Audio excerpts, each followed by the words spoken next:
Welcome back in science classes for chemistry. आज हम लोग एएससी के इस क्लास में, अप्लाइड साइंस क्लासेज के इस क्लास में एक न्यू चैप्टर शुरू कर रहे हैं 12th केमिस्ट्री का।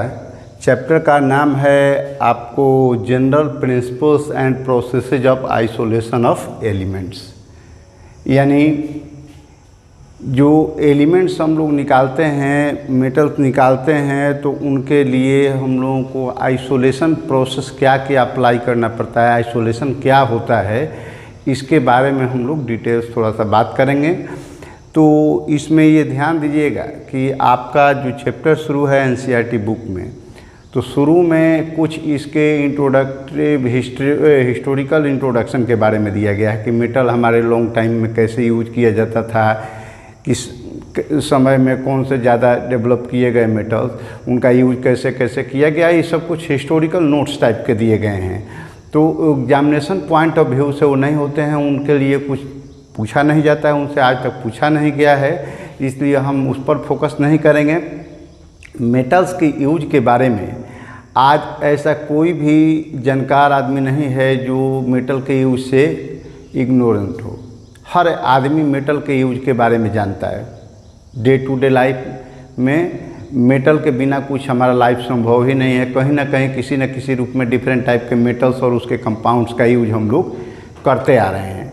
तो इसलिए उसमें ऐसा नहीं है कि कोई नहीं जानता है, तो हम उस पर फोकस नहीं कर रहे हैं। चूँकि हमारा चैप्टर है कि general principles and processes of isolation, तो मेन है कि आइसोलेशन प्रोसेस पर ही हमको फोकस करना है, उसी को समझना है, और हमारे एग्जामिनेशन पॉइंट ऑफ व्यू और नॉलेज के हिसाब से वही चीज़ ज़रूरी है, इसलिए हम लोग सारी बातें उससे रिलेटेड करेंगे।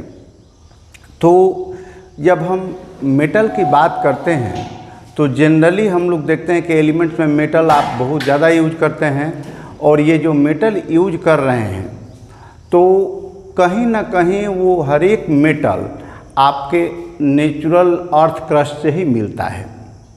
किसी न किसी रूप में आपका हर एक मेटल नेचर में अर्थ क्रस्ट में प्रेजेंट है, और हम लोग अपनी जानकारी के अनुसार उसको डिफरेंट टाइप के प्रोसेस अपना करके ऑब्टेन करते हैं।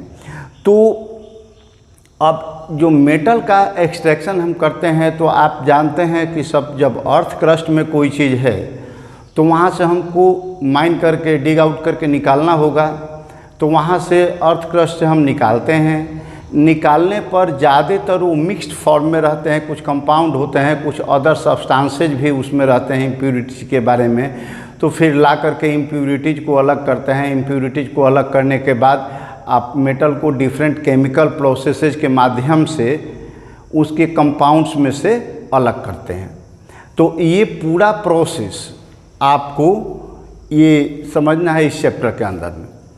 तो इस चैप्टर में जो डिफरेंट स्टेप्स हैं उनके लिए कुछ विशेष टर्म्स यूज किए गए हैं। तो हम सबसे पहले उस चैप्टर में डिफरेंट टाइप के टर्म्स को समझ लेंगे, और टर्म्स को डिफाइन कर लेंगे, समझ लेंगे, तो उनके बाद उनके प्रोसेसेज को कैटेगराइज करके समझना ज़्यादा आसान हो जाएगा। और फिर उसके कुछ केमिकल रिएक्शंस जो पार्टिकुलर मेटल्स निकाले जाते हैं उसमें कौन कौन से रिएक्शन इन्वॉल्व हैं, ये सारी बातें देखेंगे। तो सबसे पहले हम लोग स्टार्ट करते हैं कि मेटल को अर्थ से निकालते हैं, वो किस फॉर्म में पाया गया है वहाँ से निकालते हैं, तो उसको क्या करते हैं, तो उससे जो रिलेटेड कुछ टर्म्स हैं उन टर्म्स को पहले जान लेते हैं। तो आइए, सबसे पहला टर्म है मिनरल्स। सिंगुलर में हो गया मिनरल, प्लूरल में हो गया मिनरल्स। तो ये मिनरल्स जो है, ये वर्ड देख रहे हैं कि माइन से बना है, और माइन का मतलब होता है टू डिग आउट, खोद करके निकाल लेना। तो हम लोग ये जानते हैं कि अर्थ क्रस्ट में ही, अर्थ के डिफरेंट टाइप के रॉक्स में ही डिफरेंट टाइप के कंपाउंड्स पाए जाते हैं, मेटेलिक कंपाउंड्स हैं। तो हम लोग उनको निकालते हैं, या कुछ नॉन मेटेलिक भी जैसे सल्फ़र वगैरह भी होता है अर्थ में ही पाया जाता है, तो उसको हम लोग निकालते हैं। तो वहाँ निकालने के लिए जो मटेरियल अर्थ के रस के अंदर पाए जाते हैं, केमिकल कंपाउंड हैं, हम उनको माइन करके या डिग आउट करके निकाल सकते हैं, उनको हम लोग मिनरल्स कहते हैं। तो उस मिनरल्स का डिफिनीशन हम क्या देंगे कि the naturally occurring chemical substances in the earth's crust that can be obtained by mining. यहाँ पर माइनिंग वर्ड इंपॉर्टेंट है। माइनिंग से जो निकाले जा सकते हैं आर नोन एज मिनरल्स। ये आपके मिनरल्स हो गए। टर्म से क्लियर है, मिनरल्स जो माइन करके निकाले जा सकते हैं।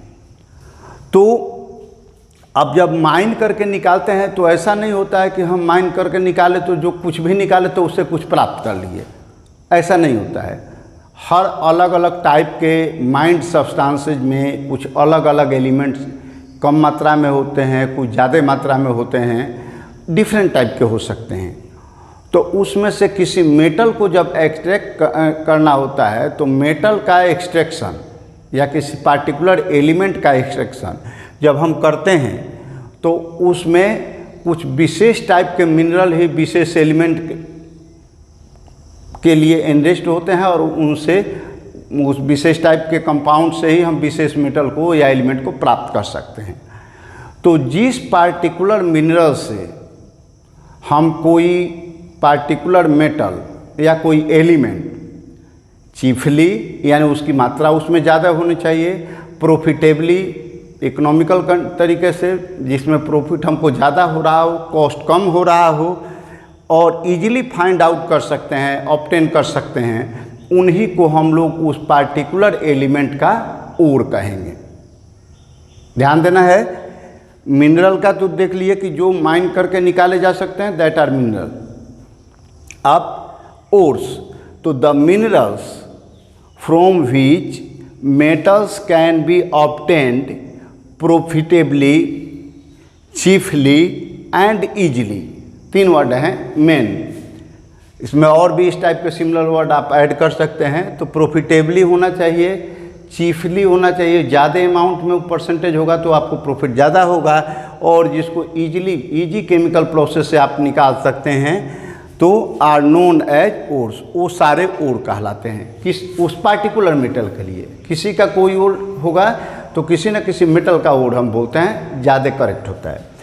All the ores are minerals. अब यहाँ पर एक ध्यान देने वाली बात है कि जितने भी ओर हैं तो सारे ओर के डिफिनीशन में ही लिख रहे हैं कि द मिनरल्स, यानी ऑल ओर्स आर मिनरल्स। तो ये ऑल ओर्स मिनरल्स होते हैं, लेकिन all minerals are not ores. तो लाइन हमने लिख दिया है कि all the ores are minerals but all the minerals are not ores. अब मान लीजिए कि कोई मेटल किसी कंपाउंड में है लेकिन बहुत कम मात्रा में है, तो कम मात्रा में है तो उसका ओर नहीं कहलाएगा, वो मिनरल है उसका, लेकिन ओर नहीं कहा जा सकता है।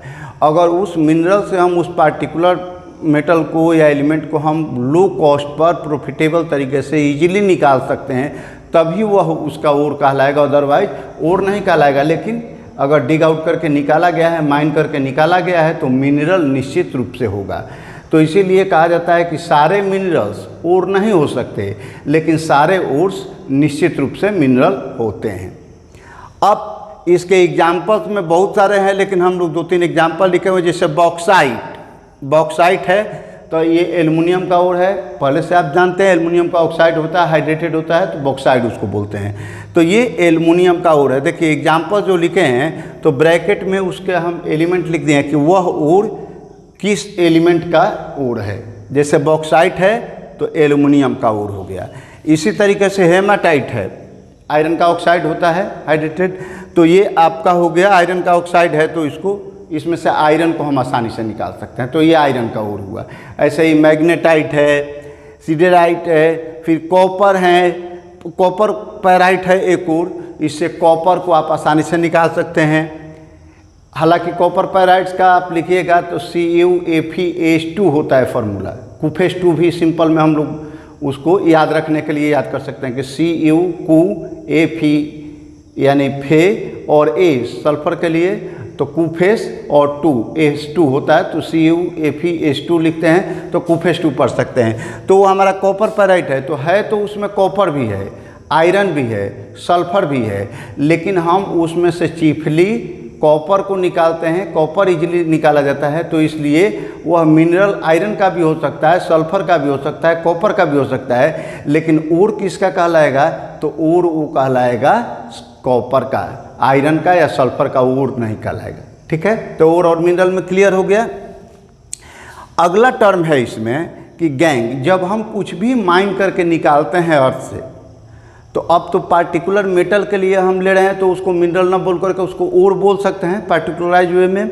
अब जब हम ओर निकालते हैं अर्थ सरफेस से, तो उसमें हम लोग देखते हैं कि कुछ सैंड पार्टिकल्स, कुछ स्टोन्स, कुछ अर्थ पार्टिकल्स, डिफरेंट टाइप के इम्प्योरिटीज मिले रहते हैं। तो वो जितने भी इम्प्योरिटीज मिले रहते हैं उनको हम लोग गैंग या मैट्रिक्स बोलते हैं। तो वही टर्म हमने लिखा है कि गैंग। तो गैंग क्या हो गया? इसको मैट्रिक्स भी बोल सकते हैं, कहीं कहीं आपको मैट्रिक्स भी मिल सकता है, जनरल नेम है गैंग।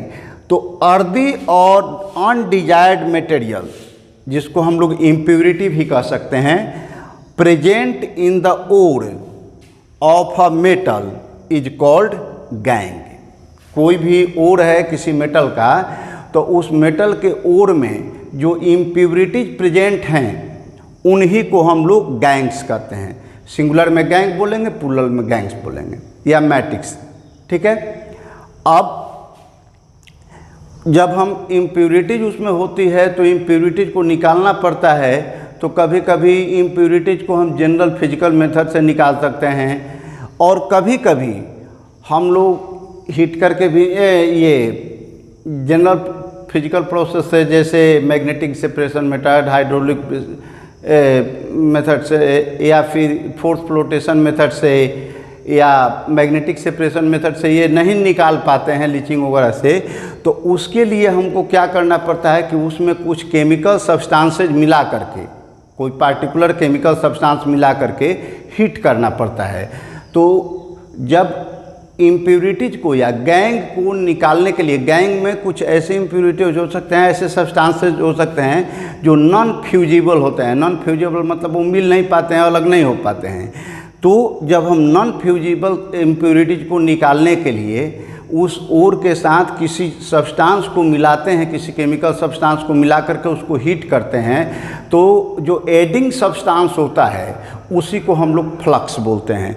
तो यहाँ पर लिखा हुआ है कि the substance which is added in the ore to convert non fusible gang.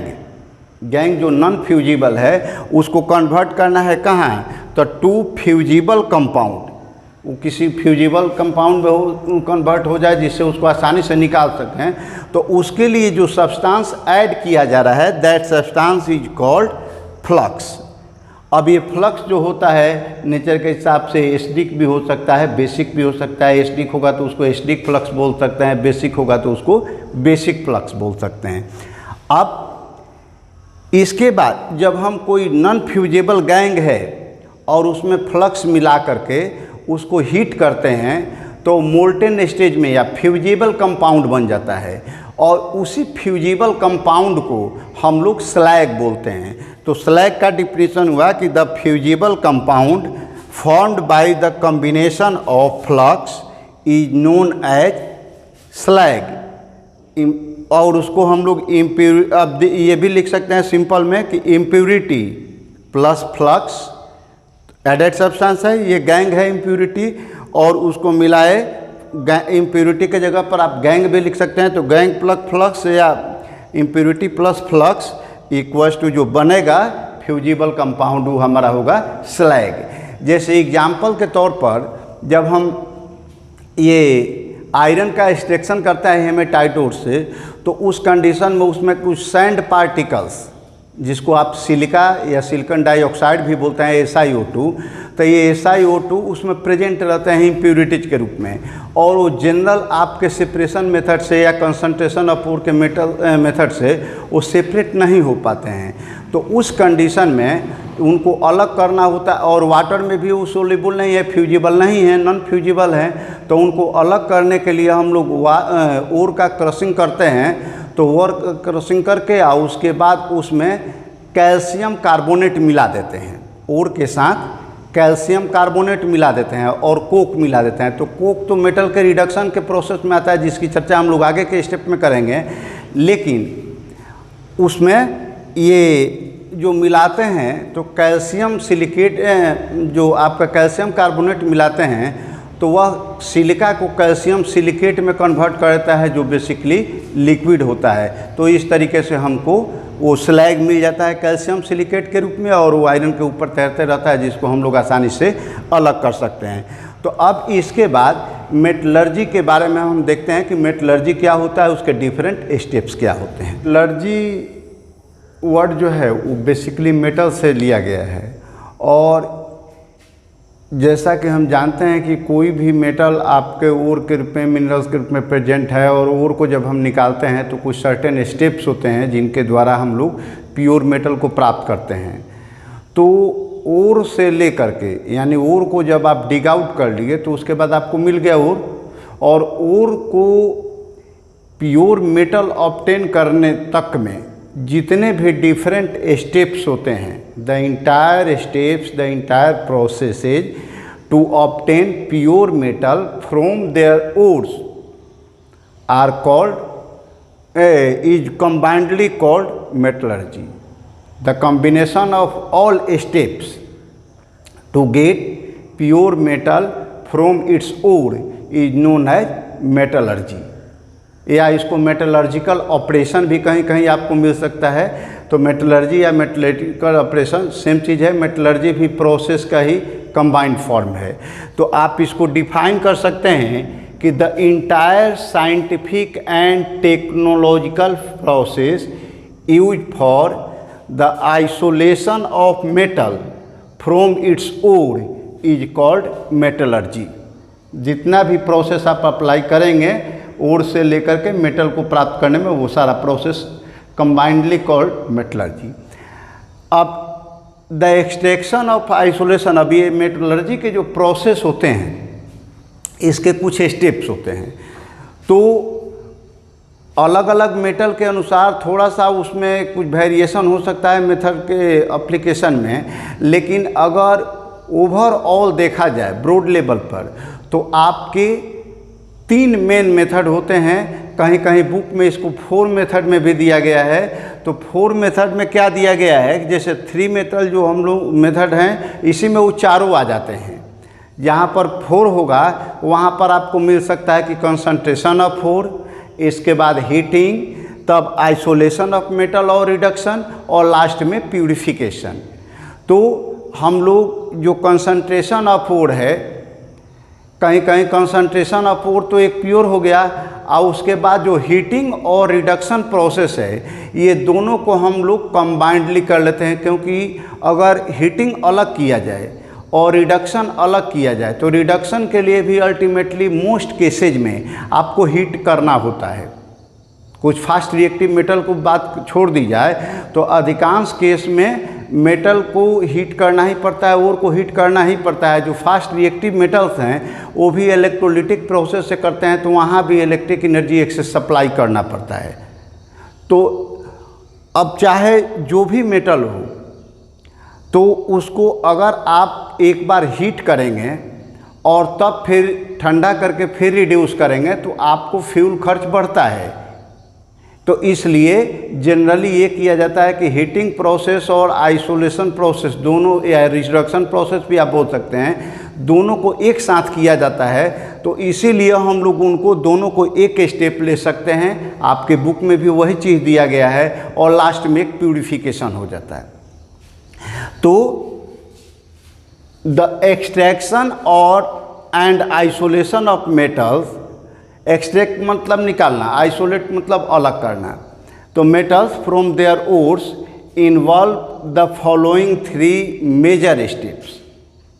ये ब्रॉड स्टेप्स या मेजर स्टेप्स हो गए। अब इनके अलग अलग भी टाइप होंगे कुछ। तो देखिए, पहला स्टेप होगा कंसंट्रेशन ऑफ द ओर, या कंसंट्रेशन को एनरिचमेंट ऑफ द ओर भी बोलते हैं, ड्रेसिंग ऑफ द ओर भी बोलते हैं, beneficiation of the ore, beneficiation of the ore भी बोलते हैं। तो जनरली कंसंट्रेशन ऑफ ओर या एनरिचमेंट ऑफ ओर मिलता है टर्म आपको, कभी कभी ड्रेसिंग भी मिल सकता है। तो आप देख सकते हैं इसको। फिर अगला होता है isolation of the crude metal from its concentrated ore, और इस प्रोसेस को कहीं कहीं हीटिंग एंड रिडक्शन भी लिखा जा सकता है, मिल जाएगा आपको। और थर्ड है कि प्यूरिफिकेशन ऑफ द मेटल, जो आपको एलिमेंट मिला उसका प्यूरिफिकेशन। तो main 3 step, concentration, extraction, purification, चाहे कंस्ट्रक्शन, रिडक्शन, प्यूरिफिकेशन, ये 3 मेजर स्टेप्स हो गए। अब वन बाय वन इनमें को पहले हम डिफाइन कर लेते हैं। जैसे कंसंट्रेशन ऑफ द ओर है, या एनरिचमेंट ऑफ ओर है, या ड्रेसिंग भी उसको कर सकते हैं। तो ये क्या होता है, तो कंसंट्रेशन ऑफ ओर में जैसे ओर हम निकालते हैं तो उसमें इम्प्यूरिटी ज़्यादा रहती है। तो जो इम्प्यूरिटी ज़्यादा रहती है तो इम्प्यूरिटीज को ओर में से निकालने का जो प्रोसेस होता है, the process of removing impurities और gangue from the ore is called concentration of ore और इनरिचमेंट ऑफ ओर और ड्रेसिंग। तो हम लिख सकते हैं उसको कि the process of removing unwanted compounds और gangue from the ore is called concentration of the ore. अब इसमें भी कई तरीके हो सकते हैं, वो डिपेंड करते हैं कि किस नेचर का ओर है, किस नेचर की इम्प्यूरिटीज है। तो ओर और इम्प्यूरिटीज के नेचर के आधार पर हम इनके डिफरेंट स्टेप्स में से जो सूटेबल स्टेप्स है, वन और मोर, उसका यूज कर सकते हैं। इसके बाद कंसंट्रेशन ऑफ ओर के बाद जो आपको मिलता है रिजल्ट, वो ओर प्यूरिफाइड फॉर्म में मिलता है, यानी प्यूरिफाइड ओर मिलता है। अब उस प्यूरिफाइड ओर को हम दूसरे स्टेप में ले जाते हैं। तो दूसरा स्टेप क्या होता है कि isolation of the crude metal from its concentrated ore. तो उसके लिए हमको पहले हीटिंग करके ओर को जनरली ऑक्साइड फॉर्म में चेंज करना पड़ता है। ओर जो होंगे आपके, वो ऑक्साइड ओर हो सकते हैं, सल्फाइड ओर हो सकते हैं, हैलाइड ओर हो सकते हैं, कार्बोनेट ओर हो सकते हैं, फॉस्फेट ओर हो सकते हैं, डिफरेंट टाइप के ओर हो सकते हैं। तो कुछ ओर ऐसे हो सकते हैं जिसमें ऑक्सीजन ऑलरेडी प्रेजेंट होता है, और कुछ ऐसे ओर हो सकते हैं जिसमें ऑक्सीजन प्रेजेंट नहीं होता है। दोनों केस में कुछ वेपरेबल या वोलेटाइल इम्प्यूरिटीज भी मिल सकती हैं उसमें। तो इसलिए जब हम कंसंट्रेशन कर लेते हैं ओर का, तो उसके बाद प्यूरिफाइड ओर है, लेकिन उसमें कुछ हाइड्रेटेड बातें हो सकती है, कुछ उसमें ओर का ये नॉन ऑक्साइड फॉर्म हो सकता है, नॉन ऑक्सीजनेटेड फॉर्म हो सकता है। तो हम उसको हीट करते हैं, और हीट करके पहले स्टेप में उसको ऑक्साइड में कन्वर्ट कर लेते हैं। और फिर जब ऑक्साइड आ जाता है, तो ऑक्साइड में इसलिए कन्वर्ट किया जाता है कि किसी भी मेटल को उसके ऑक्साइड फॉर्म से रिड्यूस करना ज़्यादा आसान होता है as compare to other compounds. दूसरे कंपाउंड से अगर हम मेटल को निकालते हैं तो उससे ज़्यादा आसान होता है, कम खर्च में इकोनॉमिकली हो जाता है, आपका आसानी से हो जाता है कि reduction of that metal from their oxide forms. तो इसलिए हम लोग हीटिंग करके लेते हैं। तो हीटिंग करने पर हमको ड्राई मेटल ऑक्साइड मिलता है, या एनहाइड्रस मेटल ऑक्साइड मिलता है, और उस एनहाइड्रस मेटल ऑक्साइड को फर्दर हम हीटिंग करते जाते हैं तो अंत में वो रिड्यूस होता है। अब हीटिंग में भी वो एक्टिविटी ऑफ मेटल्स पर डिपेंड करता है। कुछ है जिसको हम लोग जो वेरी लो रिएक्टिव मेटल के ऑक्साइड हैं, उनको डायरेक्ट हीट करने से वो सेपरेट हो जाते हैं, क्योंकि उनके बीच में मेटल और ऑक्सीजन का बॉन्ड जो होता है वीक बॉन्ड होता है। उसी तरीके से जो मीडियम एक्टिविटी वाले हैं, तो उनमें कुछ कोक या कुछ अदर सूटेबल एजेंट को देना पड़ता है, रिड्यूसिंग एजेंट को, जिससे रिडक्शन आसानी से होता है। अगर वो एजेंट नहीं दिया था तो अल्टीमेटली इतना जान लीजिए कि कोई भी मेटल का ऑक्साइड है, किसी भी मेटल का, उसको हीट करते जाएं तो अंत में अल्टीमेटली वो मेटल अलग होगा ही। लेकिन अब ऐसा नहीं है कि हमको जितना मन करे उतना हीट करते जाएं, क्योंकि उससे हमारा खर्च बढ़ेगा। तो हम खर्च बढ़ेगा तो हमारा वो मेटल महंगा होगा, तो अदर जगह से मेटल हमको सस्ता मिल जाएगा, तो हम काहे उसको यूज करेंगे। तो इसलिए हमको कम खर्च में लेना है, तो कम खर्च में लेने के लिए वही सूटेबल रिड्यूसिंग एजेंट मिला देते हैं, तो रिडक्शन हमारा आसानी से हो जाता है। इसके बाद जब ये कुछ जो हाई रिएक्टिव मेटल्स हैं तो उनको हीट करने में भी चूँकि उनका बॉन्ड स्ट्रॉन्गेस्ट होता है, ऑक्सीजन के साथ मेटल का बॉन्ड स्ट्रॉन्गेस्ट होता है, इसलिए वैसे कंपाउंड्स को, वैसे ऑक्साइड्स को अगर हम हीट करेंगे तो हमको बहुत ज़्यादा हीट करना पड़ता है, एक्सपेंस बढ़ता है। तो इसलिए उसको आसानी से कम खर्च में करने के लिए इलेक्ट्रोलाइसिस का यूज कर लेते हैं, इलेक्ट्रोलिटिक मेथड का यूज कर लेते हैं, तो वहाँ से वो सेपरेट हो जाते हैं आसानी से। तो ये रिडक्शन या आइसोलेशन जो होता है, हम लोग मेटल के नेचर के आधार पर हीट करके डायरेक्टली या फिर सूटेबल एजेंट मिलाकर, रिड्यूसिंग एजेंट मिला करके, या फिर इलेक्ट्रिकली हम उसको सेपरेट कर सकते हैं, रिडक्शन कर सकते हैं। अब रिडक्शन से जो मिलता है सेकंड स्टेप पूरा होने के बाद, वो आपका मेटल मिलता है। तो मेटल इम्प्योर फॉर्म में होता है, उसमें कुछ इम्प्योरिटीज़ मिली रह सकती हैं। तो थर्ड स्टेप में हम लोग क्या करते हैं कि उस इम्प्योरिटीज़ को हटाने के लिए कोई ना कोई सूटेबल प्रोसेस अपनाते हैं प्यूरिफिकेशन का। तो the process used to obtain pure metal from their impure reduced metal is known as purification of the metal। तो ये थर्ड स्टेप के बाद हमारा प्योर मेटल मिल जाता है। तो ये जनरल बातें थी। अब इसमें कंसंट्रेशन ऑफ ओर की जो बात है, अलग अलग थोड़ा सा एक आध गो टॉपिक है और देखेंगे। तो जैसे कंसंट्रेशन ऑफ ओर जो हम लोग करते हैं, तो कंसंट्रेशन ऑफ ओर के लिए एक तो सबसे जनरल प्रोसेस हो जाता है कि हैंड पिकिंग, चाहे पिकिंग बाय हैंड, कि ओर में जो बड़े बड़े स्टोन, सॉइल पार्टिकल्स या जो भी हैं सॉइल के क्रम में लॉट्स हैं, तो उनको हम लोग पीसेज हैं तो उनको लेकर के आसानी से हाथ से भी अलग कर सकते हैं। चूँकि लार्ज स्केल पर करना होता है तो उतना हाथ से नहीं करके हम दूसरा अदर मेथड ही यूज करना चाहते हैं, लेकिन मेथड में वो भी आ जाएगा कि हैंड पिकिंग कर सकते हैं। उसके बाद हैंड पिकिंग से सब कुछ तो अलग नहीं होता है, तो उसके बाद हम लोग उसके ओर्स को जो निकालते हैं उसको क्रशिंग करते हैं, फाइन पार्टिकल्स में कन्वर्ट करते हैं क्रश करके। और उसके बाद जब क्रशिंग कर ली जाती है तो उसके बाद हम लोग उसके ओर और इम्प्योरिटीज़ के नेचर के अनुसार प्रोसेस अपनाते हैं। तो मेन 4 स्टेप्स होते हैं। उस 4 स्टेप्स में यहाँ पर कंसंट्रेशन ऑफ ओर जो है, तो इसमें हम देख रहे हैं कि the process of removing unwanted compounds और gangue from the ore is called concentration of the ore. It involves several steps, steps में पी है ये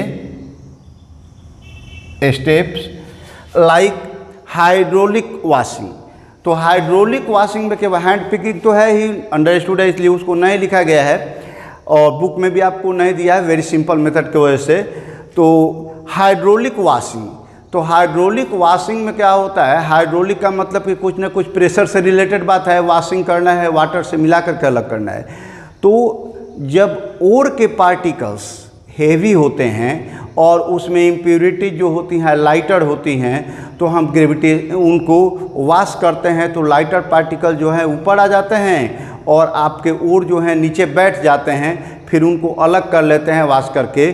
तो इस मेथड को हम लोग हाइड्रोलिक वॉशिंग कहते हैं। और इसमें चूँकि ग्रेविटेशनल फोर्स का कारण ऐसा होता है, ग्रेविटेशनल फोर्स जब हेवी ग्रेविटी जिस पर लगते हैं और हेवी हैं, मतलब उन पर ज़्यादा ग्रेविटेशनल फोर्स लग रहा है उसका, और ये हल्के हैं यानी उन पर कम है, तो ग्रेविटेशनल फोर्स के कारण ये एक नीचे बैठ जाता है और एक ऊपर हो जाता है। तो इस तरीके से हम इम्प्योरिटीज़ को अलग कर सकते हैं और नीचे आपके ओर बन जाते हैं, इनको ड्राई कर सकते हैं हीट करके। तो ये हाइड्रोलिक वॉशिंग कहलाता है। इस मेथड को कभी कभी हम ग्रेविटेशनल सेपरेशन मेथड या ग्रेविटी मेथड भी या ग्रेविटी सेपरेशन मेथड भी कहते हैं, ठीक है। अब इसके बाद दूसरा है मैग्नेटिक सेपरेशन मेथड। अगर इम्प्योरिटी और ओर दोनों में से कोई एक मैग्नेटिक सब्सटेंस हो और कोई एक नॉन मैग्नेटिक हो, यानी कोई एक मैग्नेट से अट्रैक्ट होने वाला हो और एक मैग्नेट से अट्रैक्ट नहीं होने वाला हो, तो इसका हम लोग मैग्नेटिक सेपरेशन मेथड का यूज करते हैं। तो उसमें क्या करते हैं कि 2 अलग अलग व्हील ले लिए जाते हैं, उनको बेल्ट लगा दिया जाता है, एक पर क्रस्ट जो ओर है उसको गिराया जाता है और ये रोटेट करने वाला होता है। तो एक जहाँ गिराया जा रहा होगा उसका दूसरा जो व्हील होगा उस व्हील पर आपको ये मैग्नेट लगे रहते हैं। तो मैग्नेट लगे रहते हैं तो मैग्नेट से होगा क्या, जैसे मान लीजिए कि यहाँ पर एक मैग्नेट लगा दिया गया, ये व्हील है आपका और यहाँ पर एक व्हील है, इसको मैग्नेट यहाँ पर लगा, ये बेल्ट लगा हुआ है और इस पर हम लोग गिराते हैं। एक सेकेंड, उसको हम लोग ऐसे, जैसे मान लीजिए कि यहाँ पर होल है, एक व्हील है, एक व्हील यहाँ लगा दिया गया,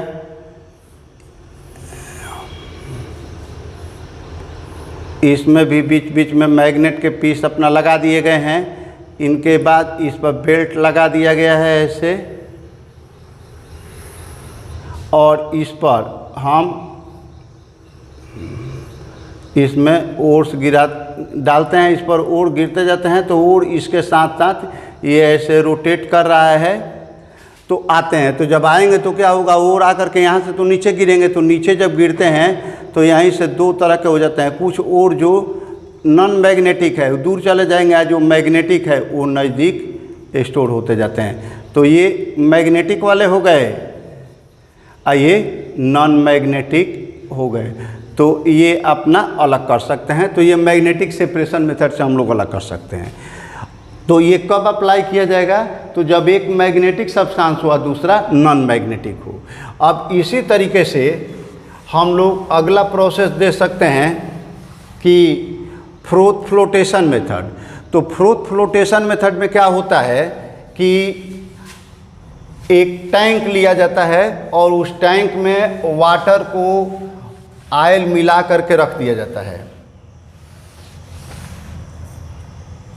तो उसमें आप देख सकते हैं, जैसे यहाँ पर एक टैंक है, इस टैंक में वाटर मिला दिया जाता है पूरा, और इसमें एक टी पाइप लगा दिया जाता है। टी पाइप जो होता है बेसिकली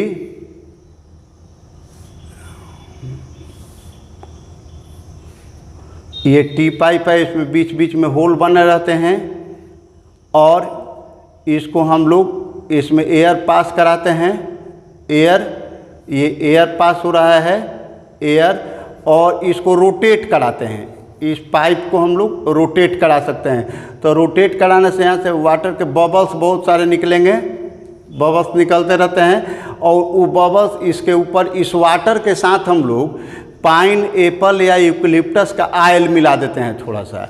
तो ऑयल जब मिला देंगे और इसको पूरा रोटेट कराते हैं तो इस कंडीशन में इसमें पूरे बबल्स बनते हैं, जिसको हम लोग फ्रोथ कहते हैं। वो फ्रोथ ऊपर आते जाते हैं, ये फैन हो जाएगा, पूरा फ्रोथ बन जाएंगे पूरा ऊपर से। और इसमें जो हम लोग मेटल डालेंगे, जो ओर है, तो ओर को हम डालेंगे तो ओर से क्या होगा कि ओर जो होते हैं वो बेसिकली ऑयल पार्टिकल से वेट हो जाते हैं। जब हम मिलाते हैं क्रस्ट ओर को और इसमें ऑलरेडी ऑयल पार्टिकल और वाटर मिलाए हुए हैं, तो इसमें जो ओर होते हैं वो बेसिकली सल्फाइड ओर के लिए यूज किया जाता है ये मेथड। तो सल्फाइड ओर जो होते हैं ऑयल से वेट हो जाते हैं और वो फ्रोथ के साथ ऊपर आ जाते हैं, तो ये ऊपर रह जाएंगे। और जो उसकी इम्प्योरिटीज है वाटर से वेट होकर और हेवी होने के कारण वो नीचे बैठती जाती है। तो इम्प्योरिटीज ये सब नीचे बैठ जाती है और ये आपके ऊपर हो जाता है। यहाँ से हम लोग इसको बाहर निकाल लेते हैं, पूरा स्किम रफ कर लेते हैं और उसको ड्राई करके हम लोग सुखा लेते हैं। तो ये आपका और निकल जाता है इधर, इम्प्योरिटीज यहाँ बैठ जाती है, इम्प्योरिटीज। तो हम लोग इसी को लिखे हुए हैं कि, और एक लास्ट मेथड होता है उसको हम लोग लीचिंग या केमिकल मेथड बोलते हैं। तो लीचिंग या केमिकल मेथड में ये जब पूरी तरह से अलग नहीं हो पाता है और कोई ऐसा होता है या फिर उसका ज़्यादातर केस में ओर का ही लिया जाता है, या फिर इम्प्योरिटी जैसी होती है कि जो किसी केमिकल सब्सटेंस में डिजॉल्व हो जाए आसानी से, तो हम लोग इसका यूज करते हैं। एल्युमिनियम वगैरह का जब ब्लीचिंग करते हैं तो उसमें हम लोगों को एल्युमिनियम का जो ऑक्साइड होता है या बॉक्साइड जो होता है, जब NaOH मिलाया जाता है उसमें, तो NaOH मिलाने पर वो डिजॉल्व हो जाता है और एल्यूमिनेट जो बनता है आपका सोडियम एल्यूमिनेट। तो एल्युमिनियम का जो ऑक्साइड था यानी बॉक्साइड, तो वह सोडियम हाइड्रोक्साइड के साथ रिएक्शन करके सोडियम एल्यूमिनेट बना लेता है और डिजॉल्व फॉर्म में हो जाता है। तो हम आराम से उसको अलग कर लेते हैं फिल्टर करके, और जब अलग हो जाता है आपका डालकर डिकंटेंशन से भी बोल सकते हैं। तो उसको आप अलग कर लेते हैं और अलग करने के बाद फिर उसको जब CO2 के साथ हीट किया जाता है तो फिर एल्युमिनियम ऑक्साइड आपका अलग निकल जाता है, प्योर फॉर्म में प्राप्त हो जाता है। तो बेसिकली लीचिंग क्या हो गया, तो कोई सूटेबल केमिकल प्रोसेस हो गया। इसमें हम लोग देखते हैं कि जो सॉल्व डिजॉल्व होने वाला सब्सटेंस अगर एसिडिक है तो बेस को मिला सकते हैं, बेसिक है तो एसिड को मिला करके उसको डिजॉल्व कर सकते हैं और किसी अदर फॉर्म में, तब फिर उसको अलग करके इम्प्योरिटीज अलग हो जाएगी फिल्ट्रेट के रूप में, और नीचे जो आपका बचा होगा जो मेटल का पार्ट निकला हुआ है लिक्विफाइड है, तो उसको हम लेकर के अलग प्रोसेसिंग के द्वारा फिर उसका प्योर ऑक्साइड प्राप्त कर सकते हैं। ओवरऑल आप कह सकते हैं कि लीचिंग जो है आपका केमिकल सेपरेशन मेथड है। फ्रोथ फ्लोटेशन मेथड को थोड़ा सा यहाँ हम डिटेल्स में लिख दिए हैं कि फ्रोथ फ्लोटेशन मेथड, तो it is used to concentrate the sulphide ores which are lighter than their impurities, और गैंग से ये हल्के होते हैं, गैंग से भारी थे तो उनको हाइड्रोलिक वॉशिंग से हम अलग कर लिए थे। तो हाइड्रोलिक वॉशिंग का जस्ट उल्टा हो जाता है physically. It is based on the fact that the mineral particles become wet by oils while the gang particles weight by water। तो अब उसमें वही रोटेटिंग पैडल जो लगाया जाता है ये, और rotating paddle agitates the mixture and draws air in it, air bubbles फेंके जाते हैं तो उससे ज़्यादा आपका फ्रोथ बनता है। As the result froth is formed which carries the ore particles which is a skimmed out, जो आप पार्टिकल को बाहर निकालता है, ऊपर रखता है और हम उसको अलग कर लेते हैं, स्कीम्ड आउट कर लेते हैं। तो इस तरीके से फ्रोथ फ्लोटेशन के बाद हमारा ओर मिल जाता है। और अगले वीडियो में, चूँकि ये वीडियो बहुत लंबा हो जा रहा है तो इसलिए हम इसको यहीं पर स्टॉप करते हैं। अगले में वीडियो में हम लोग देखेंगे कि लीचिंग का थोड़ा सा एप्लीकेशन इक्वेशन वगैरह के माध्यम से देख लेंगे और एक आध एग्जाम्पल्स और लीचिंग के लिए, और उसके बाद रिडक्शन का जो प्रोसेस है, आइसोलेशन जो करते हैं क्रूड मेटल का, उस प्रोसेस को देखेंगे, फिर प्यूरिफिकेशन को देखेंगे। तो मिलते हैं नेक्स्ट वीडियो में, तब तक आप वीडियो को देखिए, अच्छे से समझिए। आप बुक के चैप्टर्स को भी इस टॉपिक तक तो पढ़ लीजिएगा, रिवाइज कर लीजिएगा, थोड़ा और अच्छा हो जाएगा। उसका है हिस्टोरिकल जो नोट्स है वो भी आपको जानकारी में आ जाएंगे। तो मिलते हैं नेक्स्ट वीडियो में। अगर आप वीडियो पर नए, चैनल पर नए हैं तो प्लीज़ आप सब्सक्राइब कर लीजिएगा, बेल आइकन को प्रेस कर दीजिएगा ताकि अपडेट मिलते रहें। और इसके बाद आते हैं अगले वीडियो में। Thank you, best of luck.